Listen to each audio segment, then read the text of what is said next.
CCK. Gà. Sợ xinh nha anh em. Cười thôi.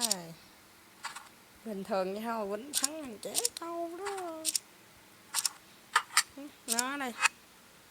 CCK 1 tỷ mấy mà bị cầm lại tao. Nó đây, trẻ trâu thuyền đại rồi. Xem Khánh kháng đây. Ăn đậu đầy cây nè. Con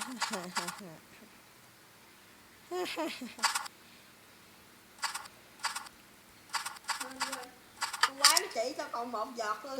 Tao đi qua rừng tao ghiên mày.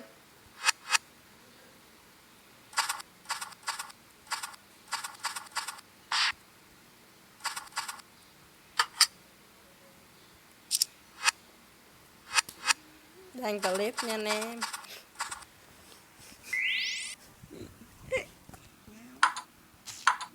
Mình đòi hỏi nha mày. Mình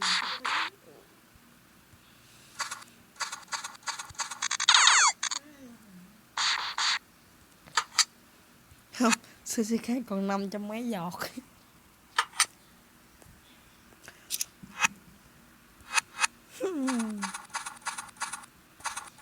Siêu ba nha.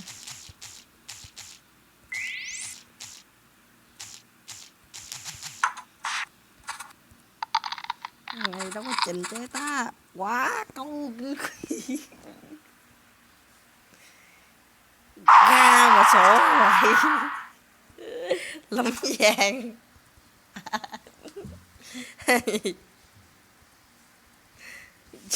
ngáo. Mày quýnh nó chết nó cũng về nhà vậy. 20k. 20k. Vậy. Bye anh em. Hẹn ở clip sau.